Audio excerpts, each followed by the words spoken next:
শুনছেন সবসময় রেডিও ফুটকি, আর এই মুহূর্তে ঘড়িতে সময় 11:59 শুরু হয়ে গেল ভূত এফএম হন্টেড বাই এয়ারটেল। আর আজকেও আমাদের মাঝে আমি আছি রাসেল, আমার সাথে রয়েছে মাসুম, এবং সেই সাথে আমাদের গেস্টরা তো আমাদের সঙ্গে আছেনই, আর সঙ্গে আছেন আপনারা। আপনাদেরকে বলি, যারা আমাদের SMS পাঠাতে চান তারা SMS পাঠানোর নিয়মটি হচ্ছে আপনার মোবাইলের মেসেজ অপশনে গিয়ে টাইপ করুন SHOUT শাউট স্পেস আপনার নাম স্পেস আপনার মেসেজ, পাঠিয়ে দিন 9840 নাম্বার, আপনার এয়ারটেল নাম্বার থেকে বা অন্য যে কোনো নাম্বার থেকে। আজকে মার্চ মাসের মোটামুটি 2 দিন পার হয়ে গেছে, সেদিনই বছরটা শুরু হয়েছিল। এখন মোটামুটি 3টা মাস, মানে তৃতীয় মাসে আমরা চলে এসেছি।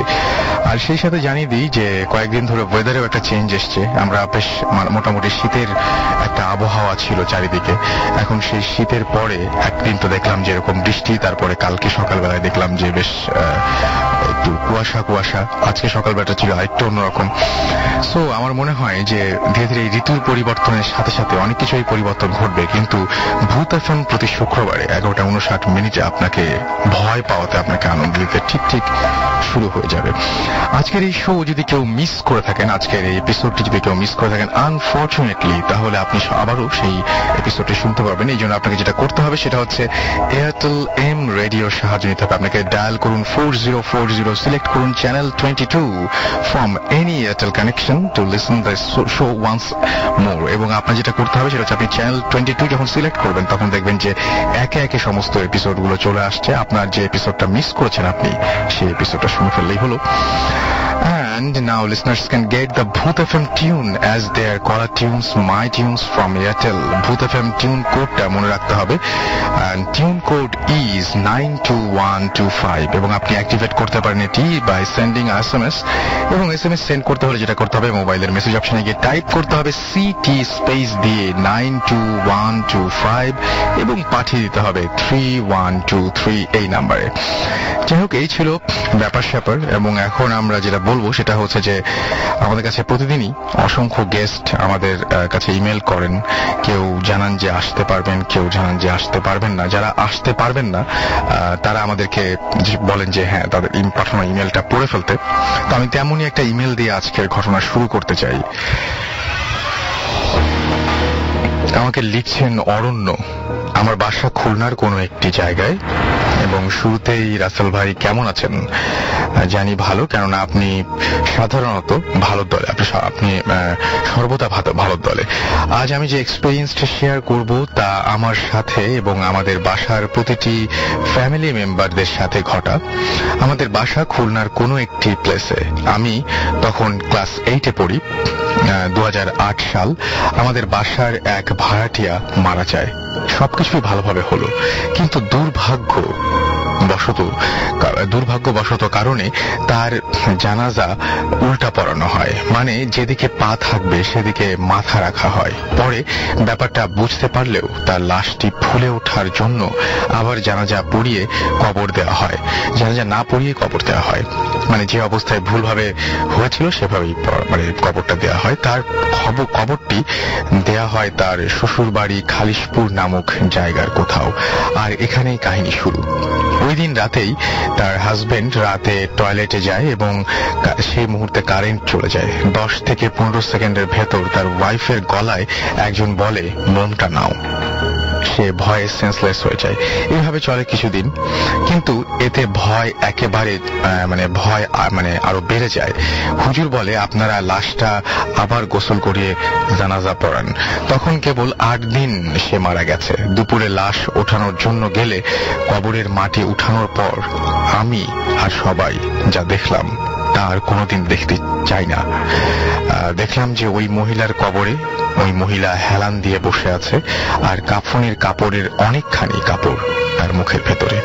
এই দেখে সবাই তো ভয় পেলে 3 হুজুর কবরে নেমে গেলেন এবং দোয়া দুরুদ পড়ে কাপড়টা টেনে বের করতে থাকলেন, এবং এক সময় কাপড়টা বের হয়ে আসলে সে শুয়ে পড়ে।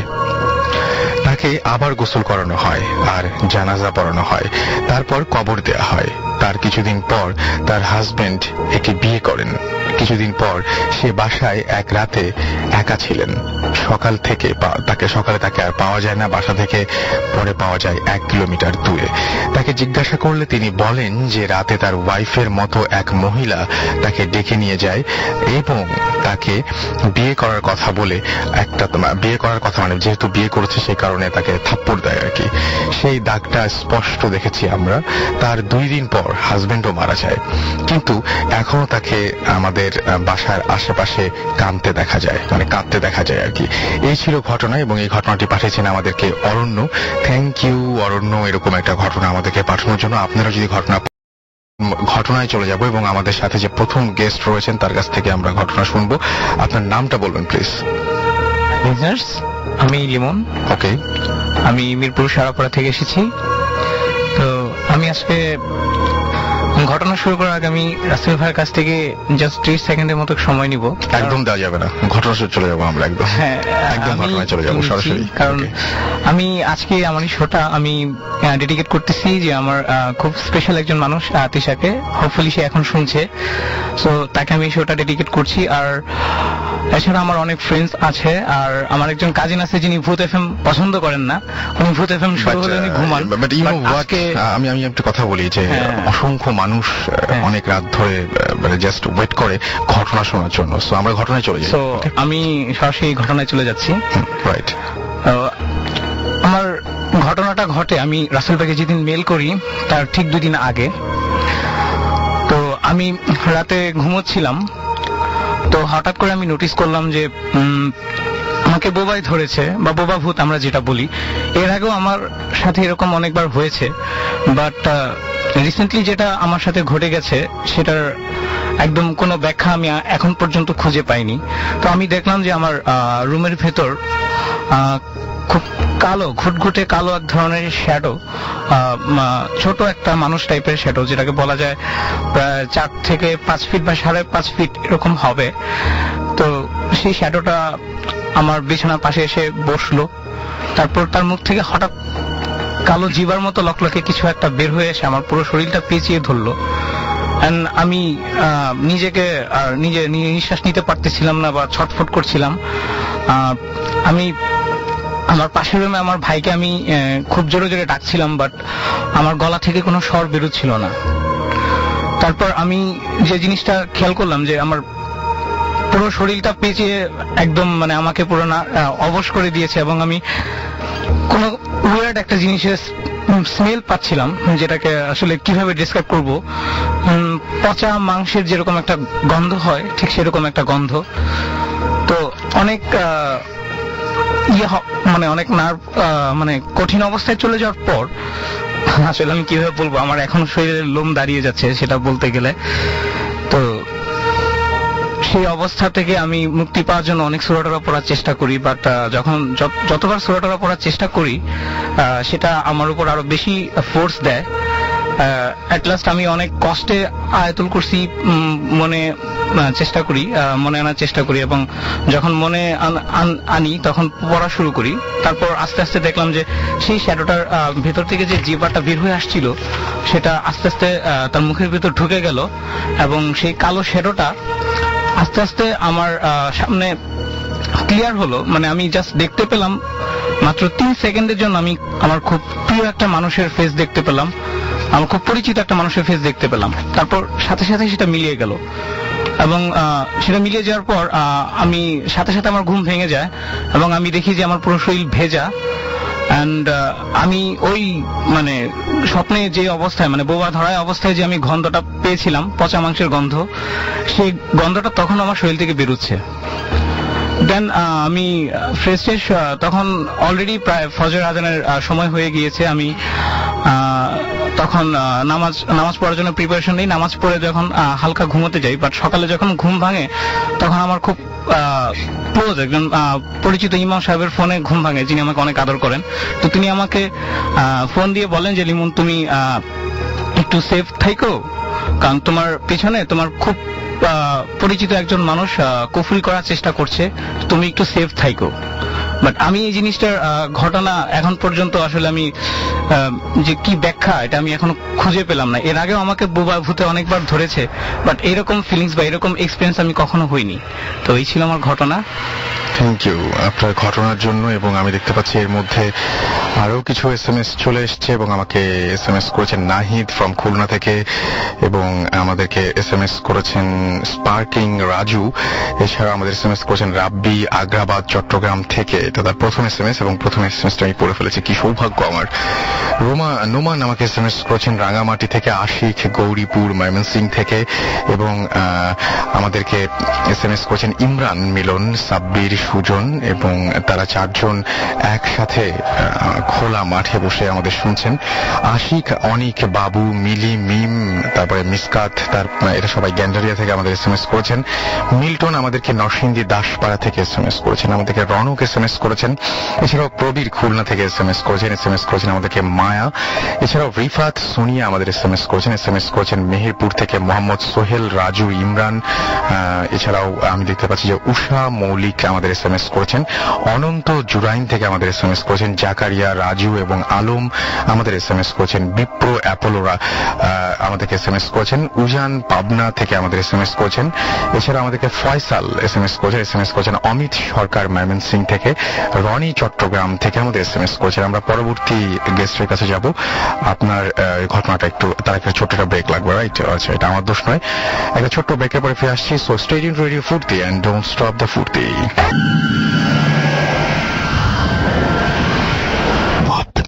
FM haunted by Airtel.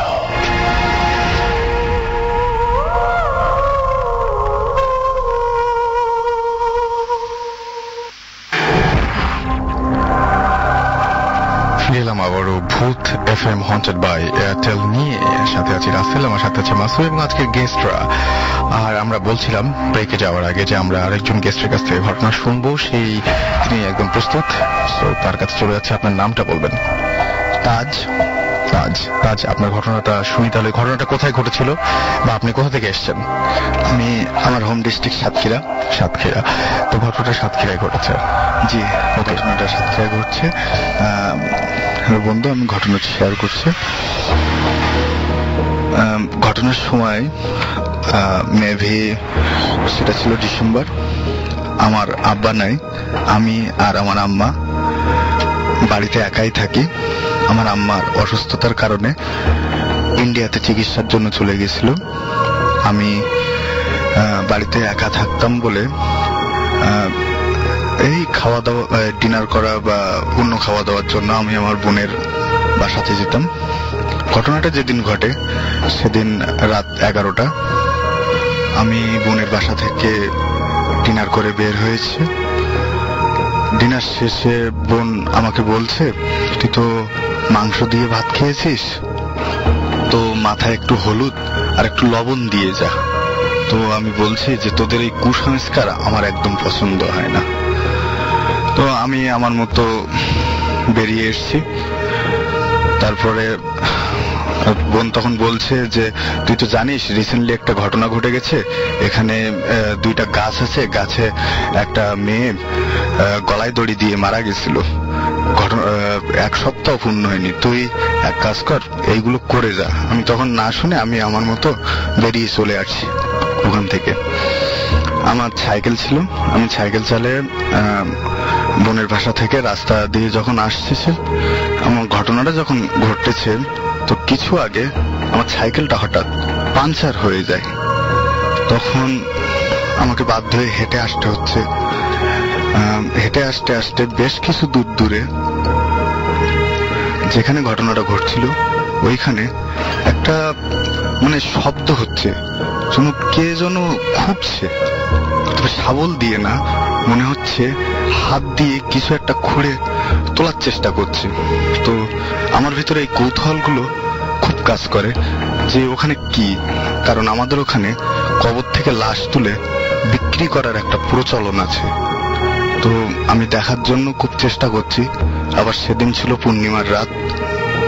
আমি দেখার জন্য খুব চেষ্টা করছি, কিন্তু দেখতে পাচ্ছি না, একটু আবছা আবছা অন্ধকার আছে। অনেকক্ষণ ধরে আমি দাঁড়িয়ে আছি দেখবো বলে। তো কিছুক্ষণ পরে দেখলাম যে একটি টর্চ লাইট, মনে করলাম যে একটি টর্চ লাইট। তারপরে অনেকক্ষণ দাঁড়ানোর পরে দেখি যে টর্চ লাইটটা আমার কাছাকাছি চলে আসছে, এবং আমার হাতে পায়ে টর্চ লাইট মেরেই দেখলাম যে আমার ভাই। তখন ভাই আমাকে বলছে, তুই এখানে কেন? আমি বলছি, ওইখানে শব্দ হচ্ছে, তা আমি একটু দেখবো। তখন ভাই আমাকে বলছে, মারবো, চড়, বাসায় যা, ওখানে কিসের শব্দ হচ্ছে তোরা তো দেখার কি, তুই তো জানিস এখানে বেশ কিছুদিন আগে একটা মেয়ে আত্মহত্যা করছে, এখানে দাঁড়ায় আসিস কেন? তারপরে আমি ভাইকে খুব অনুরোধ করলাম। অনুরোধ করার পরে ভাই যখন বলল, আচ্ছা ঠিক আছে দেখাচ্ছি বলে টর্চ লাইটটা যেই মারলো, আমি তখন মানে সেখানে ছিলামই না, এমনই মনে হচ্ছে। দেখলাম কবর থেকে লাশ তুলে, আমি বুঝতেই পারতেছি না যে ওটা কুকুর না শিয়াল, বিভৎস একটা চেহারা, লাশ তুলে সে মেয়েটার পা চাবাই চাবাই খাচ্ছে এবং কাঁচা রক্ত বাহির হচ্ছে। তারপর ওই সিন দেখার পরে আমার ভাই আর আমরা দুজনের দিকে তাকাইছিলাম।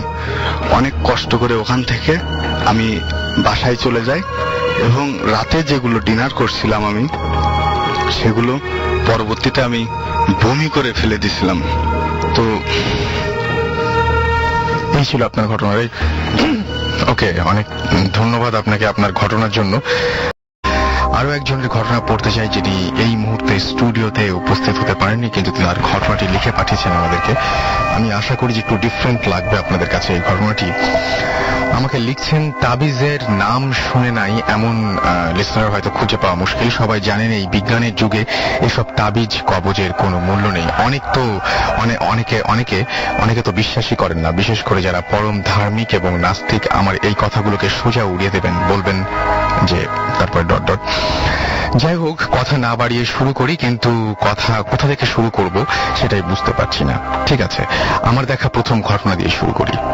আমি তখন ছাত্র, মাত্র ক্লাস 2তে পড়ি। আমি জন্ম থেকে দেখে আসছি আমার দাদু গ্রামে ডাক্তারি করেন। উনি ডাক্তার হিসেবে খুব জনপ্রিয়, এতই জনপ্রিয় যে ওনার নামে আমাদের গ্রামের রাস্তার নামকরণ করা হবে এমন একটা ভাব। উনি বেশি জনপ্রিয় ছিলেন ওনার বিনা পয়সায় চিকিৎসার জন্য। আমার বাবারা 7 বোন 4 ভাইয়ের সংসার চলে না খেয়ে থেকেছেন নিজেরা, তবুও গরিবদের কাছ থেকে 1 টাকাও উনি নিতেন না।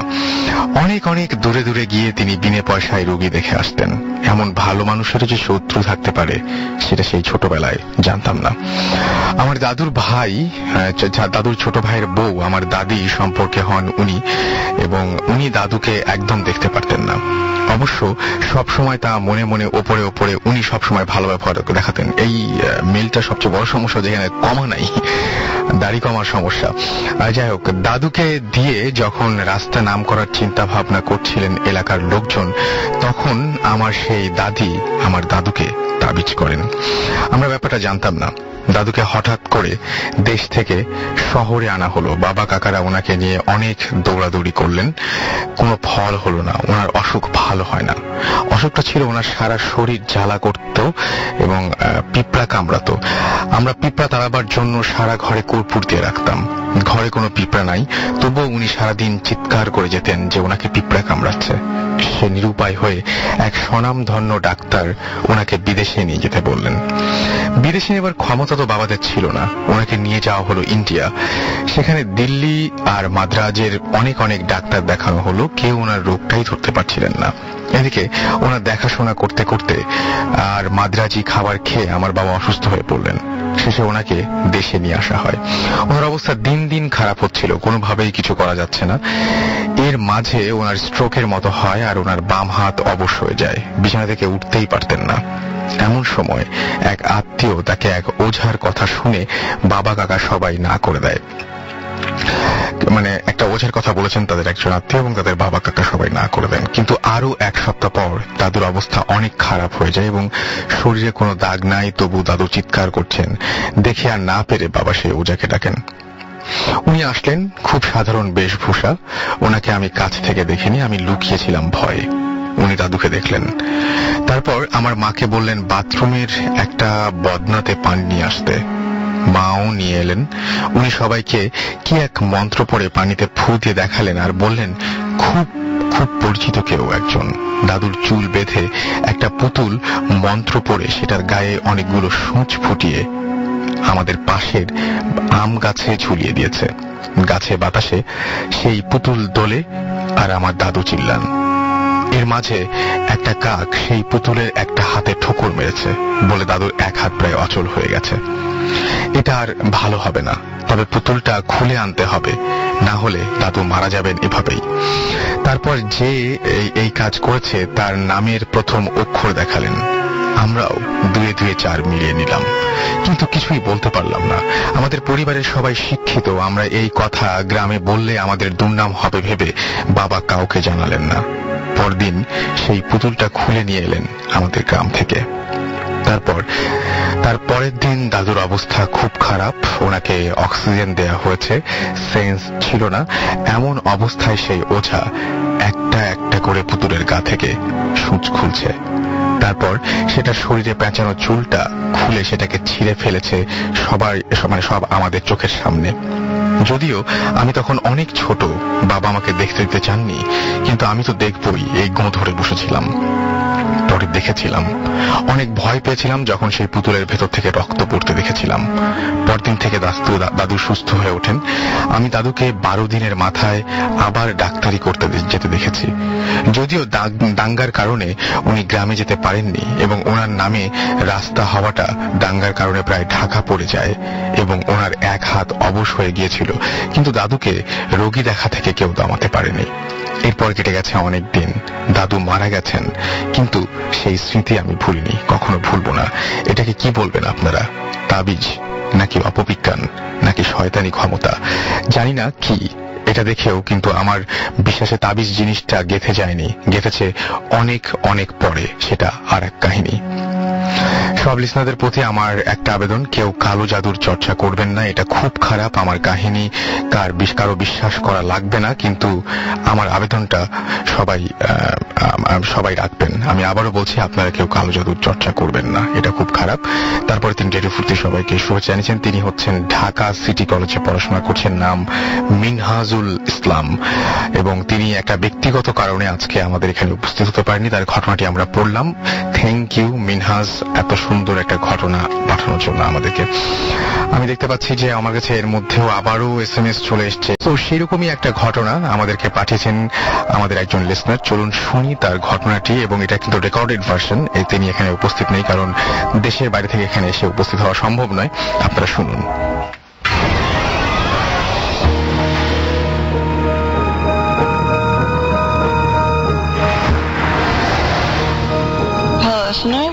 আজকে যে এক্সপিরিয়েন্স আপনাদের সাথে আমি আজকে শেয়ার করব, এটা 2 মাস আগের ঘটনা। সেদিন আমি আমার রুমে বসেছিলাম, বসে গান শুনছিলাম। হঠাৎ করে ইলেকট্রিসিটিটা চলে গেল। ইটস হাইলি আনলাইকলি এখানে ইলেকট্রিসিটি যাওয়া। সো নর্মালি যখন ইলেকট্রিসিটি যায় তার মানে অনেকক্ষণ আসবে না। তো জাস্ট জানার জন্য যে কতক্ষণ ইলেকট্রিসিটি ব্যাক করবে না, এই জন্য ফোন উঠালাম কল করার জন্য ইনফরমেশন ডেস্কে। দেখলাম যে আমাদের ফোনের লাইনটা ডিসকানেক্টেড, ফোনে কোনো ডায়াল টোন নেই। নোটিস করলাম 9টা বাজে।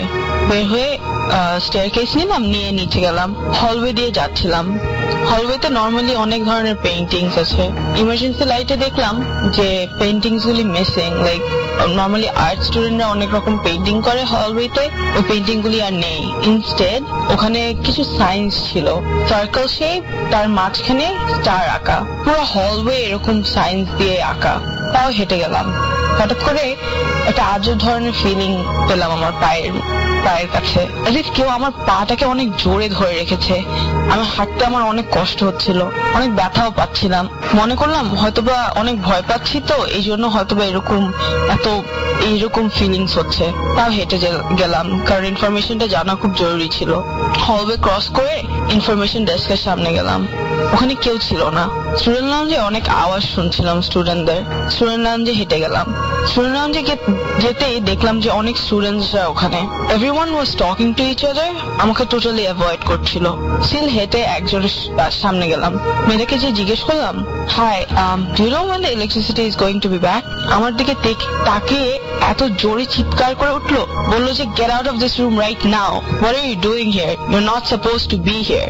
ভয় পেয়ে গেলাম। আশেপাশে সব আওয়াজও মনে হয় যেন বন্ধ হয়ে গেল। আশেপাশে তাকালাম, কেউ নেই। মেয়েটার দিকে তাকাতেই দেখলাম মেয়েটাও নেই। ভয় পেলাম, অনেক ভয় পেলাম। বসে পড়লাম। কতক্ষণ বসে থাকতেই একটা সিকিউরিটি গার্ড আসলো, এসে জিজ্ঞেস করলো যে what I was doing in that room. It was 1 AM in the morning. আমি আরো ভয় পেয়ে গেলাম। আমি 10 মিনিট আগে আসলাম, এত তাড়াতাড়ি 1 AM কিভাবে হয়ে গেল? তারপর জিজ্ঞেস করলাম যে আমি তো ইলেকট্রিসিটির কথা জানতে এসেছিলাম, যে কখন ইলেকট্রিসিটি ব্যাক করবে। আমার দিকে তাকিয়ে বললো যে ইলেকট্রিসিটি তো কখনো যায়নি। আমি সিকিউরিটি গার্ডের কথায় আরো অবাক হয়ে গেলাম। আশেপাশে তাকিয়ে দেখলাম আসলেই তো ইলেকট্রিসিটি ছিল, তাহলে আমি কেন দেখিনি? নিচে নেমে গেলাম। যে ইনফরমেশন ডেস্কে দিয়ে দেখলাম যে গার্ডরা ওখানে আছে। ওদেরকে যে জিজ্ঞেস করলাম যে আমি যখন আগে এসেছিলাম তখন ওরা কেন ওখানে ছিল না। উত্তরে বললো যে আমরা তো সবসময় এখানে থাকি, 24/7 এখানে গার্ড দিই। আমি ভয় পেয়ে নিচে নেমে গেলাম, হলওয়েতে গেলাম। হলওয়েতে যে সাইনগুলি দেখেছিলাম ওই সাইনগুলি এখন আর নেই। ওখানে পেইন্টিংস ছিল আগের মতন। আরো অবাক হলাম। ওই রুমের দিকে দৌড় মারলাম। রুমে ঢুকতে রুমমেটকে বললাম পুরো ঘটনাটা। ওকে পুরো ঘটনাটা এক্সপ্লেন করার পর ও আমাকে একটা পেন আর একটা পেপার দিল। বললো যে সাইনগুলো একটু আঁকো তো আমার জন্য। আমি সাইনগুলো আঁকতে ও বললো যে এই সাইনগুলো তো নর্মালি যখন ব্ল্যাক ম্যাজিক করা হয় তখন আঁকা হয়। আমি আরো ভয় পেলাম। রুমে যেয়ে বসলাম, অনেক কনফিউজ ছিলাম। পায়ের দিকে তাকাতে দেখি যে আমার পায়ের মধ্যে লাল, মানে সব scratch marks, as if like আমার পাকে কেউ জোর করে ধরে রেখেছিল, এই জন্য লাল দাগ হয়ে গেছে এবং স্ক্র্যাচ মার্কস হয়ে গেছে। বুঝতে পারছিলাম না কি হয়েছে। ধরলাম সবই ভুল, সবই আমি হ্যালুসিনেট করেছি। আমি 9টা যে দেখেছি সেটাও হ্যালুসিনেট, 10 মিনিট যে ভেবেছি ওটাও হ্যালুসিনেট করেছি। বাট ওই স্ক্র্যাচ মার্ক গুলি কিভাবে এসেছে? I still don't have answers to any of this questions. কারো কাছে যদি একটা এক্সপ্লেনেশন থাকে আমি অনেক খুশি হব জান। Thank you. আমি আরেকবার বলতে হবে আপনার নামটা। আমার নাম প্রীতি, আমি এ লেভেলস করছি মেপল লিফ থেকে। আচ্ছা। আমি রুমন, আমি বিবিএ করছি স্ট্যানফোর্ড ইউনিভার্সিটি। ওকে, সো আপনারা দুজনেই একদম মানে সংসার শুরু করার পর থেকেই নাকি আগে থেকে এরকম ধরনের ঝামেলা চলছিল আপনাদের মধ্যে? না, আমাদের মধ্যে এরকম আগে ছিল না। আমি তো এগুলোতে খুব একটা বিশ্বাসীও ছিলাম না। বাট লাস্ট 1 ইয়ার ধরে মোটামুটি এখন বেশ ভালো নিজের এক্সপিরিয়েন্স যখন হলো তখন থেকে এখন বিশ্বাস হয় হ্যাঁ আছে। আচ্ছা, আপনার কথাটা শুনি একটু, তাহলে আপনি কি বলবেন? আমাদের যে বাসাটা সেখানে আমরা প্রায় 7 থেকে 8 বছর ধরে আছি। তো বিয়ের আগে এরকম কোনো কিছু আমি এক্সপিরিয়েন্স করিনি। তো বিয়ের পর থেকে মূলত এগুলো বেশি শুরু হয়েছে, মানে ও আর আমি দুজন একসাথে এক্সপিরিয়েন্স করছি। আচ্ছা, কি ছিল সেই ঘটনাগুলো, মানে আমরা শুনি একটু। ফার্স্ট যে ঘটনাটা ঘটে সেটা প্রায় 1 থেকে 1.5 বছর আগে। সেটা শুরু হয় যে আমরা দুজন বাসা থেকে একটু বাইরে গেছিলাম। সেদিন সকালবেলা বের হয়েছিলাম আমরা, তো আস্তে আস্তে সন্ধ্যা হয়ে যায়। তো অলওয়েজ আমাদের যে আলমারিটা আছে ওটার উপর একটা কোরআন শরীফ থাকে, প্রায় সময় সেটা পড়া হয়। কিন্তু সেদিন আমরা যখন সন্ধ্যার সময় বাসায় আসি তো সাডেনলি খেয়াল করলাম যে কোরআন শরীফটা উপরে নেই। তো বাসার সবাইকে জিজ্ঞাসা করা হলো, তো বাসায় তো আর কেউ আসা যাওয়া করে নাই সেদিন। আম্মু আব্বু সবাইকে জিজ্ঞেস করলাম, তারা বললো না, ওখান থেকে কোরআন শরীফ নেয়নি। তো এটা অনেক চিন্তা ভাবনা করলাম, বাট বাসার কোথাও কোরআন শরীফ খুঁজে পেলাম না। তো একটা চোরও যদি চুরি করে তো সে তো কোরআন শরীফ চুরি করবে না, অনেক এক্সপেন্সিভ জিনিস ছিল সেগুলো নিতে পারতো। তো এই জিনিসটা ফার্স্ট খটকা লাগে। এরপর থেকে শুরু হয় রাত 1টা 2টা 1:30টা, হঠাৎ করে দেখা যায় জানালার বাইরে থেকে গরম একটা হাওয়া আসতেছে আর তার সাথে খুব বিচ্ছিরি একটা স্মেল, খুবই বিচ্ছিরি। যে স্মেলটা কিরকম আপনারা একটু এক্সপ্লেইন করেন আমাকে, যে কেমন ধরনের এক্সপ্লেইন কিভাবে, মানে এরকম স্মেল, মানে আশেপাশে কোনো ড্রেন বা এরকম কোনো কিছু আছে? সেটা যদি হয়তো আশেপাশে কোনো ড্রেনও নাই, আর যদি ইন কেস এরকমও হয় যে কোনো দূরের কোনো ড্রেন থেকে সেই স্মেলটা আসতেছে সেটাও পসিবল না, কারণ এটা আসতেছে একটা গরম হাওয়া আসে ফার্স্টে, খুবই গরম আর খুব অদ্ভুত একটা ফিলিংস হয়, আর সাথে সাথে স্মেলটা একসাথে আসে। তো আর ওখানে আপনারা দুজনে এক্সপেরিয়েন্স করছেন না আপনি একা এক্সপেরিয়েন্স করছেন? না, এটা আমরা দুজনে একসাথে। আচ্ছা, আপনি তাহলে একটু শুনি আপনার কাছ থেকে কি ঘটনাটা। জি, এটা হচ্ছে ও প্রায়শই আমাকে বলতো এটা নিয়ে। তো তখন আমার এগুলোর প্রতি খুব সিরিয়াসলি আমি এগুলো বিশ্বাসই করতাম না। আমি যখন বলতো তখন বলতাম ধরো ও তো এমনিতেই নর্মালি বেশি ভয় পায়, সো আমি সবসময় বলতাম ইগনোর করে যাও। তো সাডেনলি একদিন রাতে আমি পড়ছি বসে টেবিলের ঠিক অপোজিটই জানলাটা, তখন একদম হঠাৎ করেই সেম ও যে মানে ইয়াটা দেয় না আমাকে অলওয়েজ, যে এক্সপ্লেনেশনটা যে গরম হাওয়া আসছে দেখছো, তো এটা আমি একদম সেদিন পুরোপুরি আমি নিজের সাথে হয়তো এই কারণে মানে বুঝতে পারি। তখন আমি বলি দেখো আজকে সেম আমি জিনিসটা নিজে বুঝতে পারলাম। তখন ও বলছে তুমি আমাকে কখনো বিশ্বাস করো না তো, আল্লাহ তো বিশ্বাস করো, দোয়া কালাম তো বিশ্বাস করো। তখন ও আয়াতুল কুরসি পড়লো, পড়ার পর কিছুক্ষণ পড়ার পর মানে ফুটু দিল, আমাকে দিল, যেহেতু আমার গায়ে জিনিসটা ইয়া হয়েছে। দেওয়ার পর আমি সাডেনলি একদম লক্ষ্য করলাম জিনিসটা মানে হঠাৎ করে আসলে মানে যেভাবে হঠাৎ করে আসছিল হঠাৎ করে গায়েব হয়ে গেল। ওকে, আর কিছু আপনাদের সাথে ঘটে এরকম কোন ঘটনা? মানে আপনারা বলছেন যে ইমেল যেটা করেছিলেন আপনারা সেখানে লিখেছেন যে অনেক ধরনের এরকম ঘটনা ঘটে। হ্যাঁ, অনেক ধরনের। তারপর থেকে স্পেশালি যে কোরআন শরীফটা যখন মিসিং হয় আমার বাসা থেকে, তখন থেকেই মোটামুটি অনেক কিছু স্টার্ট হয়ে যায়। যেমন আমার মানে যে আমার ননদ আছে, ও তো ক্লাস 7-এ পড়ে, ও প্রায়শই আমাকে বলে যে এরকম ভাবি রুমের লাইট ইয়া হয়ে যায়, অফ হয়ে যায়, আবার অন হয়ে যায় নিজে নিজে রাতের বেলা। তারপরে দিনের বেলা যেটা স্পেশালি আমার শাশুড়ি খুব বেশি এক্সপিরিয়েন্স করেন ডেইলি প্রায়, যে হঠাৎ দরজা খোলা এবং বন্ধ করা খুবই ক্লিয়ার শব্দ, মানে যেটা ভুল হওয়ার মানে ইয়াটা খুব কম, সবাই খুব কনফিডেন্স নিয়ে বলে যে হ্যাঁ এটা আমরা শুনেছি, বাট যাওয়ার পর দেখা যায় যে ওখানে কেউ নেই। আর এগুলো ঘটে লাস্ট ইয়ার জানুয়ারি থেকে, আমরা এগুলি তখন খেয়াল করি। তারপরে মানে মিসিং হওয়ার পর, কোরআন শরীফটা মিসিং হওয়ার পর, তারপরে মার্চের দিকে আমার আম্মু আসে বাংলাদেশে, তখন আম্মুর সাথে আমি এগুলো শেয়ার করি যে আম্মু এরকম হয়েছে। তখন কথায় কথা আম্মু বলার পর বলে আমার নানু বাড়ি হচ্ছে এক্স্যাক্ট আমার শ্বশুর বাড়ির অপোজিট বিল্ডিং, সো আমার নানু ওখানে প্রায় যুদ্ধের পর থেকেই ওখানে অবস্থান করেন। সো আমার আম্মু মামা সব ওখানেই জন্ম নিয়েছেন এবং ওখানেই ইয়া। তো আম্মু বলে যে তোমরা যে বিল্ডিংটায় থাকো ওই বিল্ডিংটা এক্স্যাক্টলি রুবেল পাবেলের মামা নামের মানে আম্মুরা চিনতো, এরকম ফ্রেন্ডস ছিল আর কি, ওনাদের বিল্ডিং ছিল। তো আম্মু তো পরবর্তীতে দেশের বাইরে চলে যায়। তারপরে আমিও ছোটবেলায় ওই দোতলা বিল্ডিংটা দেখতাম। সো ওই বিল্ডিংটায় আপনার ওনার মা মারা গিয়েছিলেন, মানে আমাদের মা এবং বাবা মারা গিয়েছেন অস্বাভাবিক, মানে একটা অস্বাভাবিক মৃত্যু হয় ওনাদের।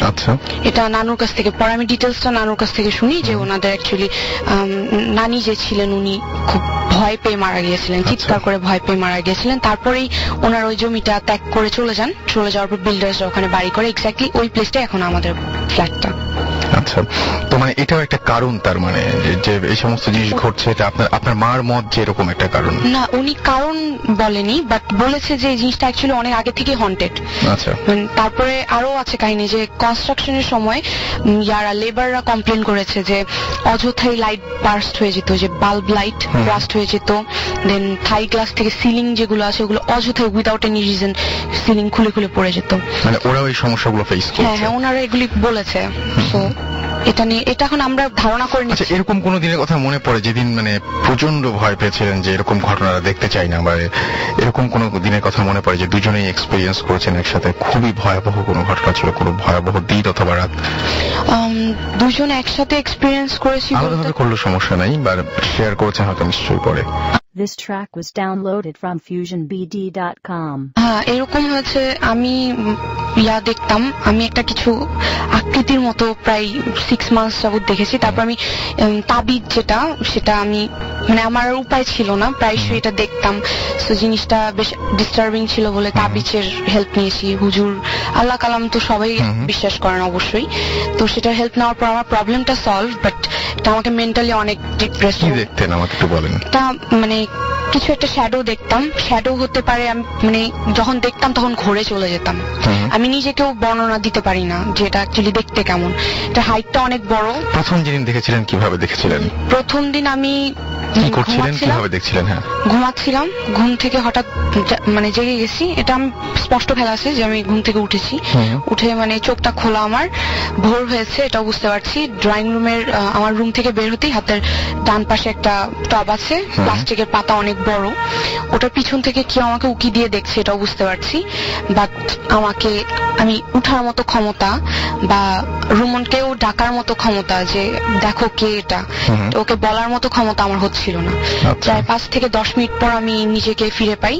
তারপরে আমি জিনিসটা আর দেখতে পাই না, তবে যা যা দেখেছিলাম যে ড্রয়িং রুমটা অন্ধকার, তার থেকে আরেকটা একটু কাহিনী ছিল যে আমার রুম অলওয়েজ রাতে আমি লক করে ঘুমাই, তো সেদিন আমি অটোমেটিক দরজাটা খোলা ছিল এবং ফাঁক দিয়ে আমি দেখতে পাচ্ছিলাম। পরে আমি ওকে জিজ্ঞেস করি তুমি কি রাতে খুলেছিলে বা করেছিলে, তখন ও বলে যে না আমরা তো একসাথেই ঘুমেছি এবং আমি রাতে আর ওয়াশরুমেও যাই নাই যে আমি করবো। তো এটাই ছিল ঘটনা। আচ্ছা, আপনি কিছু বলতে যাচ্ছিলেন? হ্যাঁ বলেন। একসাথে এক্সপিরিয়েন্স করা একটা ম্যাটার আছে, সেটা আমার বাসায় না, আমার গ্রামের বাড়িতে শেরপুর। সেটা হচ্ছে শেরপুরে আমরা বেড়াতে গেছিলাম একবার। তো সব সময় বেড়াতে গেলে দেখা যায় চাচা ফুপু যারা আছে সবাই একসাথে যায়। তো সেবার আমাদের পার্সোনাল কিছু কাজ ছিল, যার কারণে অন্যরা যায় না, শুধু আমরা গেছি আমাদের ফ্যামিলিটা। তো রাতেও আর আমি একসাথে শুয়ে আসছি। তো তখন 1টা থেকে 1:30 বাজে। এটা আমি ভয় পাইছি, সত্যি কথা বলতে। এক্সপিরিয়েন্স একসাথে করছি, কিন্তু ও ভয় পাইছে কিনা আই ডোন্ট নো।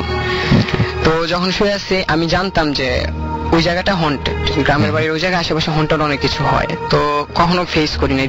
তো সাডেনলি নুপুরের শব্দ আমি শুনতে পাই, স্পষ্ট নুপুরের শব্দ। তো ওকে আমি বলতেছি নুপুরের শব্দ হচ্ছে, ও বলে না এটা ঝিঝি পোকা শব্দ করতেছে। তো আমি বলি না আমি শিওর এটা নুপুরের শব্দ। পরে অনেকক্ষণ ধরে এটা হচ্ছে, মানে কেউ যদি লাফায় দৌড়ায় না, জাস্ট এক্স্যাক্টলি ওইরকম একটা শব্দ হচ্ছে। তো ও তখন বললো না অ্যাকচুয়ালি ঠিকই বলছো, নুপুরের শব্দ। তো আমি নড়তেও পারতেছিলাম না, সাহসী হচ্ছিল না যে জানালাটা দিয়ে দেখবো যে এটা কে করতেছে।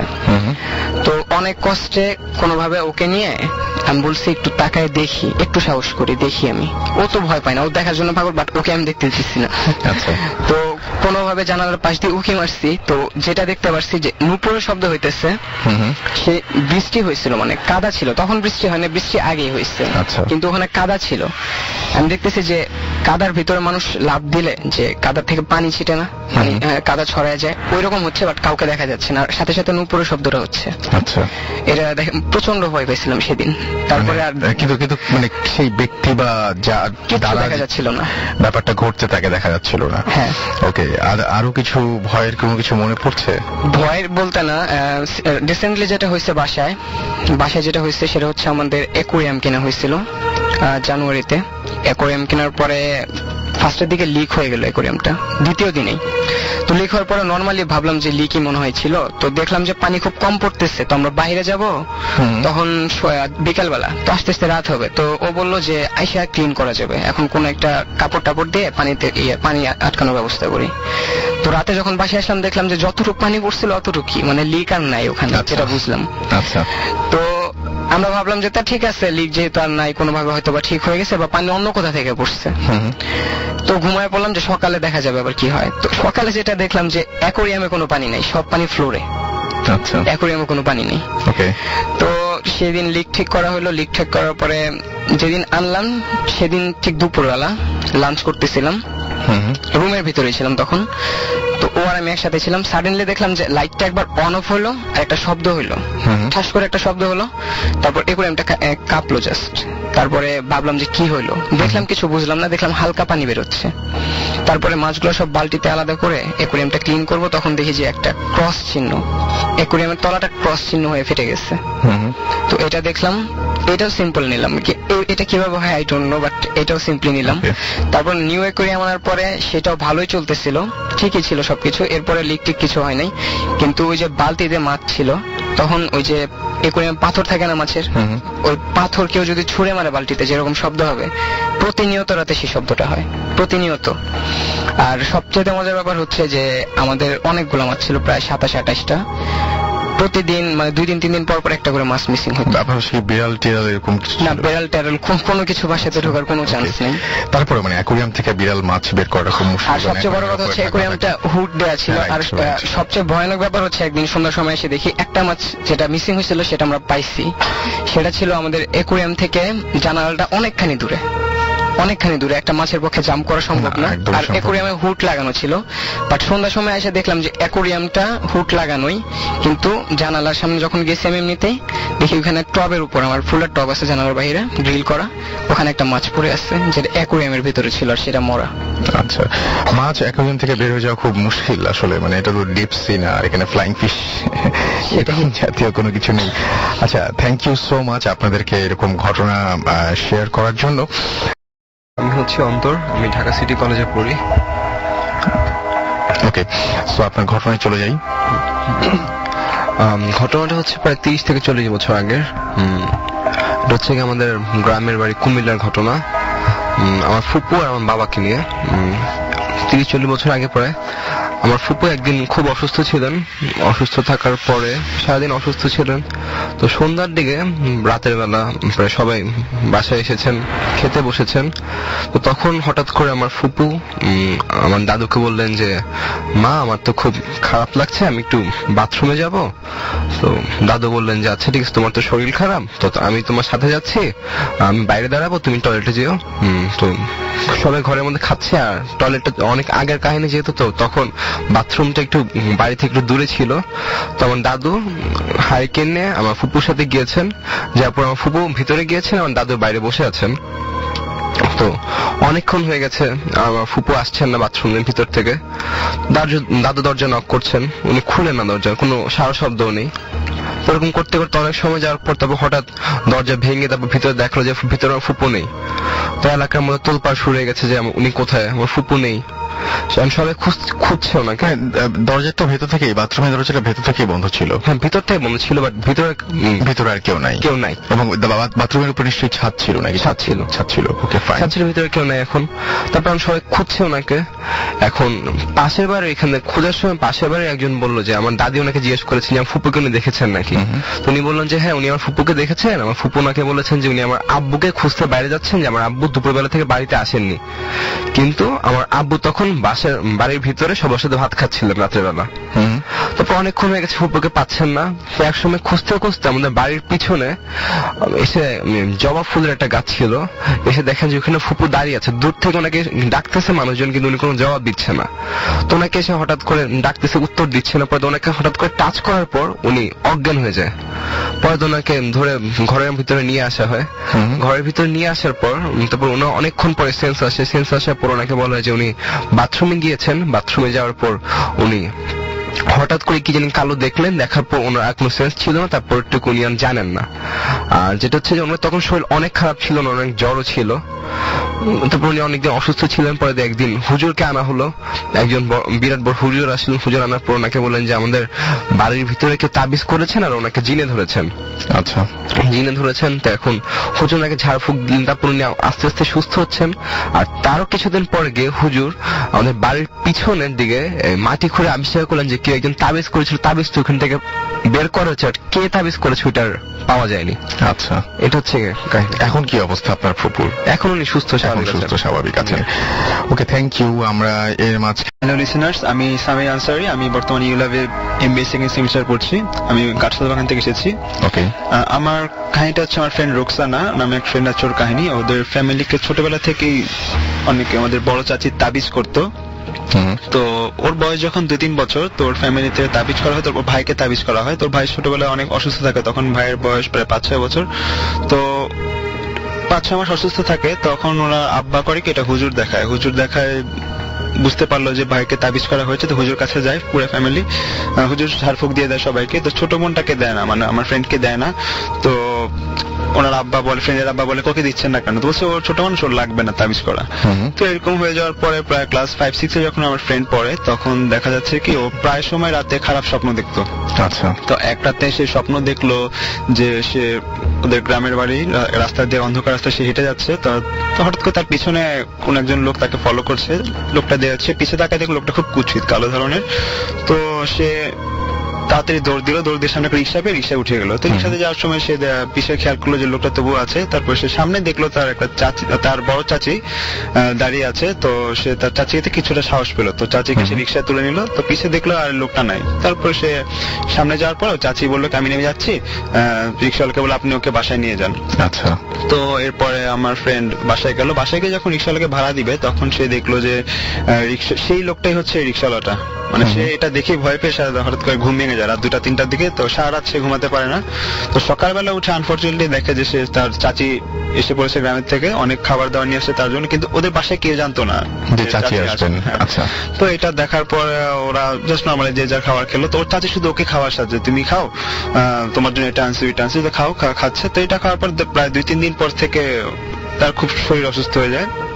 ঠিক ওর ভাইয়ের মতো কাহিনী, 5-6 মাসে অসুস্থ, কোনো সময় মানে কোনো রোগ পাচ্ছে না ডাক্তার। তারপর দেখা গেল কি ওর আব্বু আবার বলতে চাচ্ছে আমরা আবার দেখি তাহলে ওকে আবার তাবিজ করলো নাকি।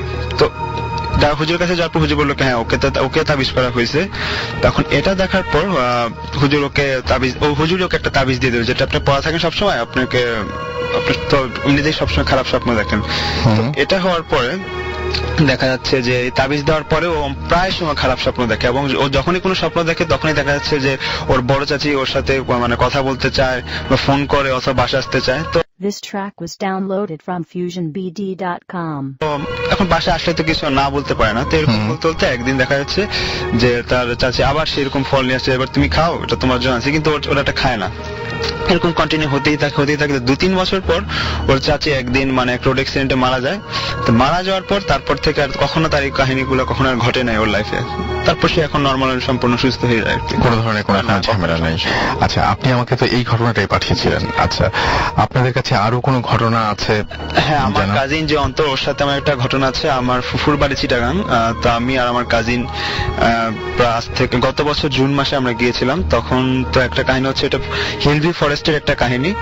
তো স্টোরিটা হচ্ছে এরকম যে ওইখানে ফরেস্ট এলাকা হচ্ছে মানে আশেপাশে মানে বাড়িঘর খুব কম, যাও বাড়িঘর আছে যাই, অনেক গাছপালা মানে বেশি, দেখা যায় একটা গাছপালা প্রায় 10-15 তলার মতো, অনেক ঘন। তো একদিন আমি আমার কাজিন সন্ধ্যায়, কারেন্ট ছিল না তখন, তো প্রায় 2-3 ঘন্টা ধরে কারেন্ট নেই। তো আমরা দুজন মানে ঘুরতে বের হয়ে যাবো, ভালো লাগছিল না, ভাবলাম যে একটু হাঁটাচলা করি। তো আমরা এরকম ফরেস্টের ভিতরে হাঁটছিলাম। তো যেমন লোকজন সবাই আছে, আমরা ভয় করতে আমরা একটু দূরে এসে পড়েছিলাম, হাঁটতে কিছু দূরে এসে পড়েছিলাম ফরেস্ট এলাকার মধ্যে। মানে দূরে দেখছো কি, মানে আমরা দেখলাম যে একটা দূরে দেখতেছি একটা লোক দাঁড়ায় আছে। তো আমি আমার কাজিনকে বলছি চলো সামনে যাই, কোনো সমস্যা নাই, যেহেতু লোক যেখানে আছে। তো এখানে ঠিক হাঁটতে সামনে দিয়ে দেখি লোকটা গাছ কাটতেছে। তো আমি আমার কাজিনকে নিয়ে যাচ্ছি। তখন কাজিনকে বলছি যে দেখো এই লোক রাত্রে হয়ে গেছে, গাছ কাটার টাইম পাচ্ছে না, এরকম মানে একটা কমেন্ট করে লোককে নিয়ে। তো 2-3 হাত যাওয়ার পরে ও বলে হঠাৎ করে লোকটা ডেকে উঠলো যে বলতেছে যে এই যে ভাই শুনেন না, শুনে যান আপনি। তো আমরা বললাম আমি হঠাৎ করে এরকম ডাক শুনে আমরা ভয় পেয়ে গেছিলাম যে আমরা এমন কিছু বলে নেই যার কোন এরকম করে আমরা আবার সামনে যাচ্ছি। আবার লোকটা বলছে কি শুনছেন না কেন, আপনি এদিকে আসেন না কেন। তো এটা বলতে আমরা পিছিয়ে যাই, ব্যাক করি। ব্যাকটা দিয়ে লোকে মানে সাহস করে বলছে কি হয়েছে, সমস্যা কি আপনার, এটা বলতে যাবো। তো যেটা আমরা দেখলাম যে দেখছি যে লোকটার হাতে যেটাতে গাছ কাটছিল মানে কুড়াল, যেটা এক হাতে উনি এমন ভাবে ধরে রাখছে যে আমাদেরকে প্রায় মারবে, এরকম একটা অবস্থা। আর একটা আশ্চর্যের বিষয় ছিল যে হাতটা ছিল না মনে হয় না ওই লোকটা। আমরা ফার্স্ট দেখেছিলাম যে 2 হাত দিয়ে কুড়াল দিয়ে কাটছে, বাট তখন দেখলাম যে একটা হাত নিয়ে আরেক হাত দিয়ে কুড়াল ধরে আছে। এটা দেখে আমরা খুবই ভয় পেয়ে যাই। খুবই ভয় পাওয়ার পর এখন হঠাৎ করে দেখলাম যে আমার মোবাইলের মধ্যে আমার মা ফোন দিল। দুইজনে আমরা প্রায় মোবাইলটার দিকে তাকালাম যে কে ফোন করলো এরকম একটা টাইমে। তো মোবাইলের আলোটা দেখতে আমরা জাস্ট মোবাইলে তাকলাম, সামনে দেখলাম আর কিছু দেখলাম যে কিছুই নেই। হঠাৎ করে দেখলাম যে কয়েকটা কাক ডেকে উঠলো। তারপর আমরা দৌড় দিয়ে প্রায় মেইন রাস্তায় এসে কখন আমরা এখানে যাই না। আর আমার ফুফুরা এখন এখানে থাকে না, সেখানে আর তেমন আমাদের যাওয়া হয় না আর কি। খুব নিরব এলাকা ছিল জায়গাটা। ওকে, সো আমরা আরো একটা ঘটনা শুনলাম আমাদের। আমার ঘটনা অ্যাকচুয়ালি আমার একটা কাজিন ছিল তীব্র, ওর সাথে একসাথে এই ঘটনাটা হয়। ও এই 2011-এ ইন্টারমিডিয়েট পরীক্ষার্থী ছিল। তো ও ঢাকায়, ওর বাসা ছিল গাজীপুরে, ও ঢাকায় শিফট হয়ে একটা রুম নিয়ে ঢাকায় একটা হোস্টেলের মধ্যে থাকতো। তো একা থাকতো যেহেতু আমার হেল্প চাইছে, আমি ওর সাথে শিফট হয়ে গেছিলাম 3 মাসের জন্য। আচ্ছা। তো রাতে নর্মালি ও পড়ালেখা করতো আর আমি বসে নেটে চ্যাটমেট করে সামথিং কিছু করতাম। তো এখানে হতো কি যে রুমের টেম্পারেচারটা একটু অনেক বেশি ছিল, মানে একটু গরম সিজন ছিল তো অনেক টেম্পারেচার ছিল, বাট হঠাৎ করে রুমের টেম্পারেচারটা অনেক কমে যেত। এই জিনিসটা আমি নোটিস করতে পারতাম না কখনোই। তো আমার কাজিনটা পড়তে হঠাৎ করে আমাকে বলতো যে দেখতো এই ধরনের কোনো কিছু পাচ্ছিস কিনা যে টেম্পারেচার কমে যাচ্ছে। তখন আমি জিনিসটা নোটিস করতাম যে অ্যাকচুয়ালি হ্যাঁ টেম্পারেচার অনেক কম। আবার টেম্পারেচার কম হওয়ার কিছুক্ষণ থাকতো, 5 থেকে 10 মিনিট যেটা থাকতো। এরপর হতো কি যে রুমের মধ্যে একটা স্মেল আসতো, স্মেলটা এতই জোর ছিল যে এটা অ্যাকচুয়ালি কোনোভাবেই কোথাও পাবো কিনা আমি জানি না। এটাও আমি কখনো মানে নোটিস করতে পারতাম না, এটা আমার ওই কাজিনই নোটিস করতো, ও আমাকে যখন বলতো তখন আমি নোটিস করতাম সবকিছুই। আচ্ছা। আর মাঝখানে আমি এবার রুমে ছিলাম না, আমি কক্সবাজারে ছিলাম, তো ও একা একা ছিল রুমে অলমোস্ট 7 days। তো আমি যখন আসার ব্যাক করার পরে যেটা হয় আমি সেম ভাবেই নোটিস করতেছিলাম সবকিছু, বাট ওর আমি এসে যার পরিবর্তনটা দেখতেছিলাম যেটা যে ও যখন এই স্মেলটা বা টেম্পারেচারটা আপ ডাউন করতো তখন ওর ফেসটা অনেক স্মাইলি হয়ে যেত, মানে ও এটাকে উপভোগ করা শুরু করছে, বাট জিনিসটা কি ছিল জানি না। তো ওর এমন করে 2 মাস চলতে চলতে যখন ওর পরীক্ষা শেষই হয়ে গেছে তখন, তো লাস্টে একদিন আমরা প্ল্যানিং করলাম যে আজকে আমরা ট্রাই মারবো যে এটা অ্যাকচুয়ালি কি ফাইন্ড আউট করা যায় কিনা। তো আমরা সারা রাত জেগে আছি, কাহিনীটা অ্যাকচুয়ালি হতো রাত 1টা থেকে 2টার মধ্যে, মানে যেদিনই হোক না কেন 1টা থেকে 2টার মধ্যে কাহিনীটা হতো। তো আমরা ওই দিন ফাইন্ড আউট করার জন্য চেষ্টা করতেছি, তো আমরা জাস্ট জেগে আছি, হঠাৎ করে সেম কাহিনী হচ্ছে যে স্মেলটা চলে আসছে। তখন স্মেলটা মনে হচ্ছে যে রুমের বাইরে থেকে আসতেছে। তো যেহেতু একটা হোস্টেলের মতো রুম করা, সামনে একটা গলির মতো আছে, 3 তলাতে রুমটা ছিল, তো আমি দৌড় দিয়ে বের হয়ে গেছি, গেটটা খুলে বের হয়ে গেছি। বের হয়ে দেখি যে একটা বিড়াল, কালো বিড়াল, জাস্ট স্মেলটা ওইখান থেকে আসতেছে, কিন্তু এক্স্যাক্টলি কোত্থেকে আসতেছে এই জিনিসটা আমি দেখতে পাচ্ছি, বুঝি নাই। তো বিড়ালটা দেখে আমার সন্দেহ হচ্ছে যে বিড়ালের সামথিং হতে পারে। তো আমি ওকে ফলো করতেছি, জাস্ট অন্ধকার ছিল হালকা পাতলা, তো আমি মোবাইলের যে টর্চ লাইট ছিল ওটা দিয়েই জাস্ট ফলো করছি। ফলো করে পাশে ও সিঁড়ির ওইখানে চলে গেছে, তো ওইখানে 2টা ছেলে দাঁড়িয়ে কথা বলতেছিল। তো ওই গলিটার মধ্যে আমি জাস্ট দাঁড়িয়েছিলাম, সামনে বিড়ালটা গিয়ে বামে একটা রুম ছিল, রুমের মধ্যে ঢুকে গেল, আমি স্পষ্ট দেখলাম। বাট আমি আগে গিয়ে দেখলাম যেটা যে পাশের রুমটা যেটা ছিল, যে রুমে ঢুকলো সেই রুমটা লক করা ছিল, তার মানে ওখানে যাওয়ার কোনো জায়গা, যাওয়ার কোনো ওয়ে ছিল না ওইখানে। বাট সামনে একটা খোলা জায়গা ছিল। তো আমি ওই দুজনকে জিজ্ঞেস করলাম যে ভাই এখানে একটা বিড়াল দেখছেন? ওরা কোনোভাবে আনসার দিতে পারলো না, ওরা কোনো কিছু দেখে নাই। ওকে, থ্যাংক ইউ সো মাচ। আমি তাজ। আপনার ঘটনা বলেন। ঘটনাটা আপনার 16ই ডিসেম্বর আমাদের ওইখানে শীতের সময় অনুষ্ঠান হয়, যেটাকে আমরা ব্যান্ড সঙ্গীত বলি। বাইরের থেকে অনেক দর্শক আসে, আবার বাইরের থেকে অনেক শিল্পী এনে আমাদেরকে অনুষ্ঠান ওখানে পরিচালনা করা অনুষ্ঠান হয়। সো সেদিন বরাবরের মতো আমি অনুষ্ঠান দেখে রাত মেবি 12টা বাজে আমি বাসায় ফিরছি।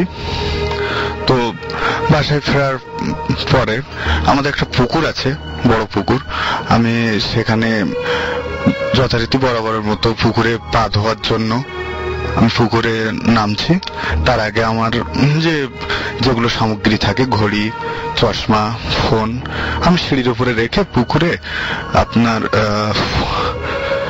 হাঁটু সমান পানিতে নেমে আমি পা ধুচ্ছি।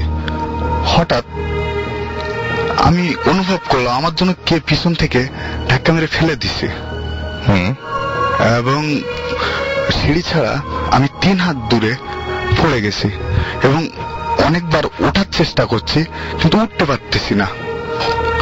তো আমি অনেক দাপড়ি করছি, সাঁতারও কাটছি, উঠতে পারছি না।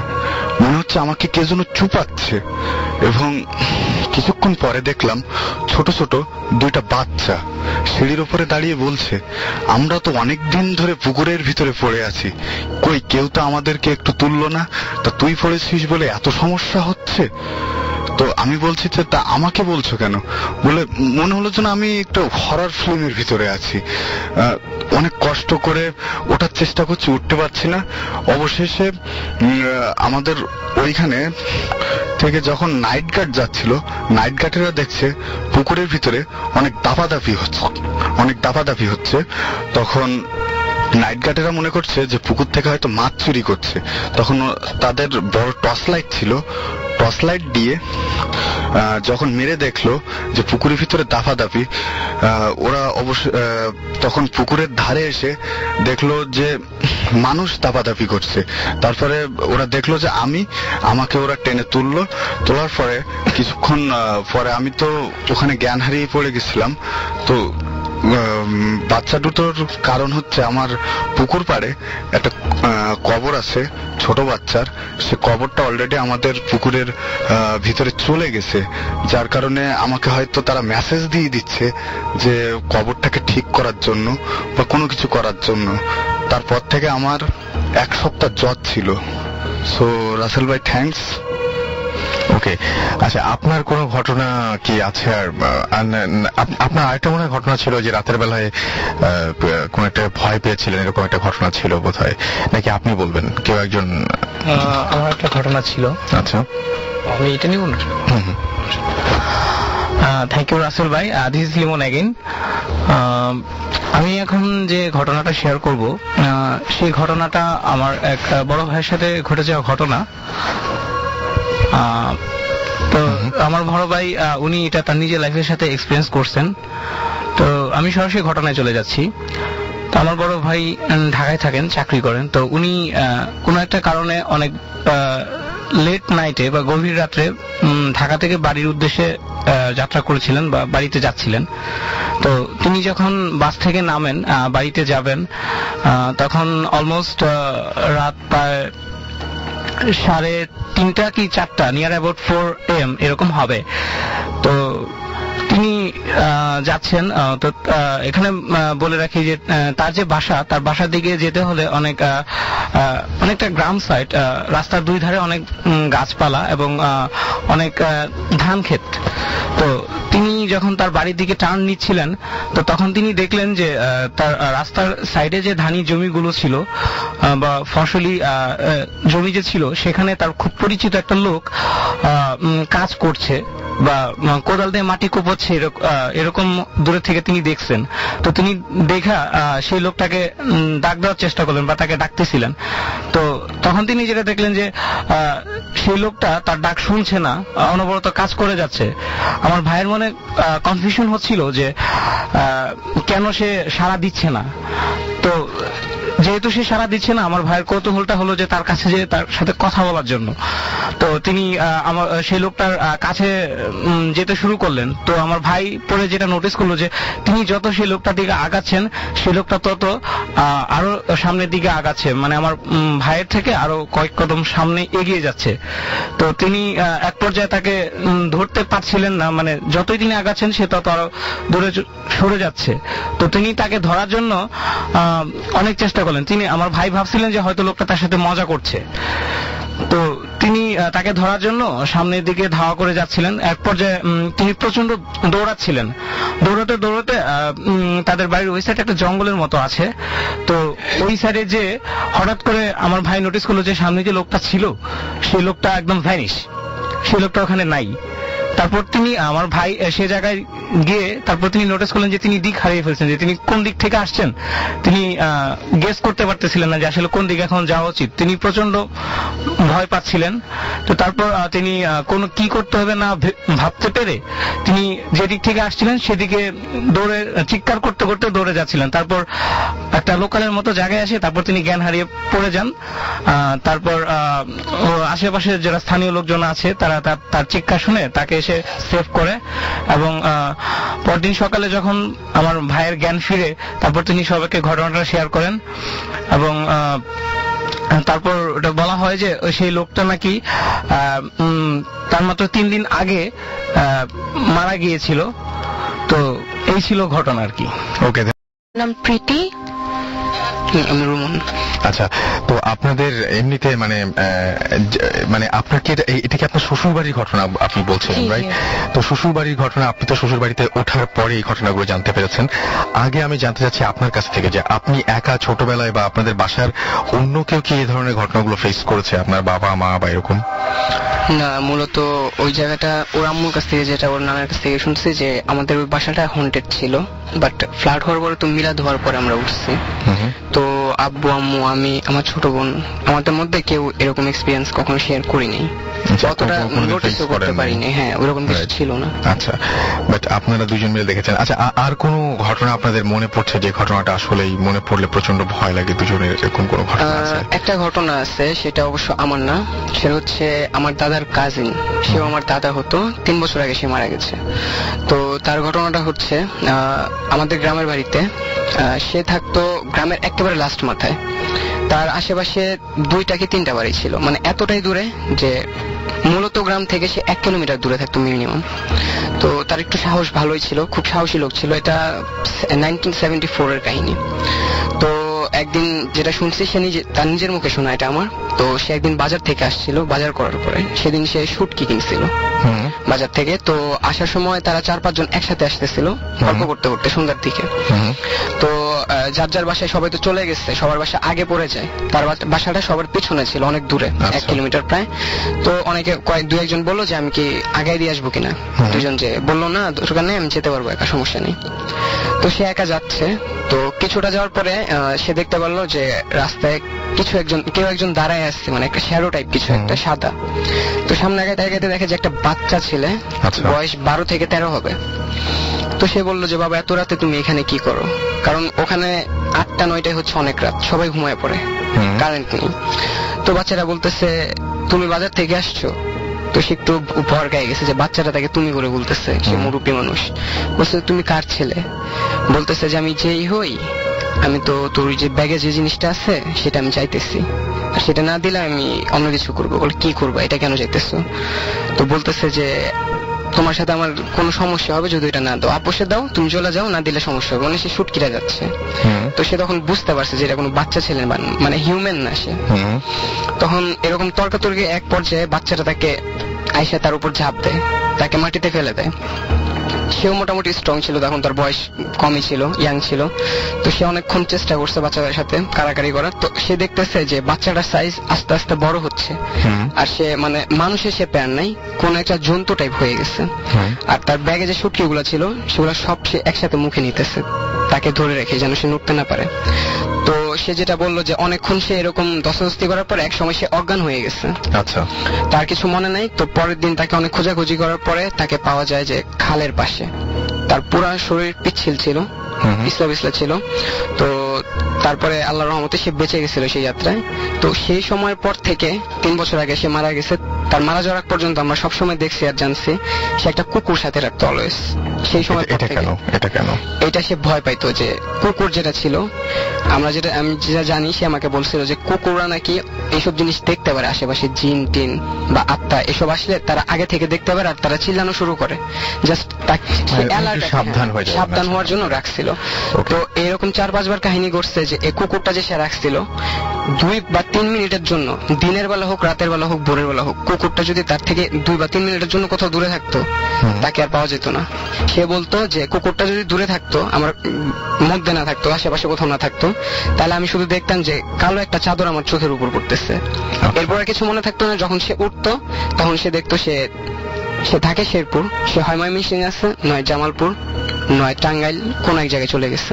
ওকে, থ্যাংক ইউ আপনাদের সবাইকে। আমার মনে হয় যে সবার মোটামুটি যা বলার ছিল সবাই বলে ফেলেছেন, এবং আমিও সেই সাথে বলতে চাই যে আপনারা যারা আমাদেরকে আগামীতে এখানে স্টুডিওতে উপস্থিত থাকতে চান তারা আমাদেরকে ইমেল করুন, এবং ইমেল করার অ্যাড্রেসটি আমি আরো একবার বলে দিচ্ছি, bhootfm@radiofurti.fm। আসলে মানুষের জীবনে বিভিন্ন সময়ে বিভিন্ন ঘটনা ঘটে, এবং সেই ঘটনাগুলো কোনো সময় আমরা গুরুত্ব দেই, কোনো সময় গুরুত্ব দেই না, এবং আমরা খুব ছোটখাটো ব্যাপারগুলো এড়িয়ে চলি। আমি আজকেও একটা ঘটনা এরকম শুনছিলাম যে এরকম দেখা যায় যে অনেকের লাইফে এরকম ঘটে যে একটা জিনিস হয়তো কোনো একটা জায়গা থেকে হারিয়ে গেছে, আবার কিছুদিন পরে সেই জায়গাতেই আবার সেই জিনিসটা ফেরত পাওয়া যায়। এরকম ঘটনা কিন্তু অনেক সময় ঘটে, এবং অনেক গুরুজনরা এটা বলেন, বিশ্বাসও করেন এরকম যে হ্যাঁ এটা হারিয়ে গেছে, কিছু মনে করো না। দেখবা যে কোনো জিনিস দেখার পরে প্রথমেই ভয় পেয়ে যাবেন না, মানে আমার যেটা মনে হয় যে সেটা আপনি হ্যালুসিনেট করতে পারেন, অন্য কোনো কিছু ঝামেলা হতে পারে, ঘুমের মধ্যে স্বপ্ন দেখতে পারেন। সুতরাং একটু শান্ত হয়ে জিনিসটা ভালোভাবে বুঝে পরিস্থিতি বুঝে তারপর সেই পরিস্থিতি মোকাবেলা করার চেষ্টা করবেন। সবাই ভালো থাকুন, অনেক সুন্দর একটা সপ্তাহ কাটুক আপনাদের এবং অনেক অনেক অনেক ভালো কাটুক এই মাসটি, এই বিশেষ করে আগামী সপ্তাহটি। আবারও আগামী শুক্রবারে ঠিক রাত 11:59 ফিরে আসবো নতুন অতিথিদের নিয়ে। সেই পর্যন্ত সবাই অনেক অনেক অনেক বেশি ভালো থাকবেন, অনেক সুস্থ থাকবেন, অনেক সুন্দর থাকবেন এবং মোস্ট ইম্পর্টেন্টলি ফুর্তিতে থাকবেন। আজকের মতো এখানেই টাটা।